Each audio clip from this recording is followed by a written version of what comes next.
പിണറായി വിജയന്റെ വീട്ടിൽ ഇഡി നടത്തിയ റെയ്ഡിൽ പ്രതിഷേധിച്ച് സിപിഐഎം സംഘടിപ്പിച്ച പ്രകടനത്തിൽ കോൺഗ്രസിന്റെ പ്രചരണ ബോർഡുകൾ നശിപ്പിച്ചതിനെതിരെ കോൺഗ്രസ് ചൂണ്ടൽ മണ്ഡലം കമ്മിറ്റിയുടെ നേതൃത്വത്തിൽ പ്രകടനവും പൊതുയോഗവും സംഘടിപ്പിച്ചു.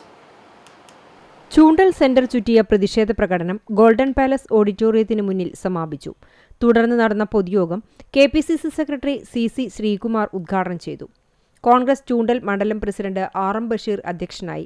കോൺഗ്രസ് ബ്ലോക്ക് ഭാരവാഹികളായ ആന്റോ പോൾ, പി. ബാലചന്ദ്രൻ, മണ്ഡലം വൈസ് പ്രസിഡന്റ് ധനേഷ് ചുള്ളിക്കാട്ടിൽ തുടങ്ങിയവർ സംസാരിച്ചു.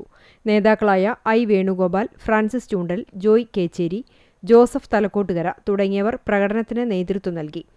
കഴിഞ്ഞ ദിവസം നടന്ന ഇഡി റെയ്ഡിന്റെ പശ്ചാത്തലത്തിൽ കോൺഗ്രസ് മണ്ഡലം കമ്മിറ്റി മുഖ്യമന്ത്രി വി.ഡി. സതീശന് അഭിവാദ്യമർപ്പിച്ച് സ്ഥാപിച്ച പ്രചരണ ബോർഡുകൾ ഉൾപ്പെടെ സിപിഐഎം പ്രവർത്തകർ നശിപ്പിച്ചിരുന്നു.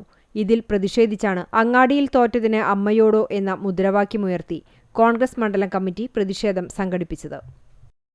ഇന്നലകളില്ലാത്തതുപോലെ RSSനെയും BJPയെയും CPM എന്തിനാണ് പേടിക്കുന്നത്?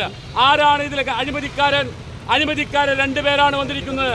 ഒന്ന് തായ്ക്കണ്ടി വീണ എന്ന് പറയുന്ന പിണറായി വിജയന്റെ മകളും, മറ്റൊന്ന് കരിമണൽ കമ്പനിയുടെ MD-ആയ കരിമണൽ കർത്ത എന്ന് കേരളത്തിന്റെ രാഷ്ട്രീയ സമൂഹം വിളിക്കുന്ന ശശിധരൻ കർത്ത.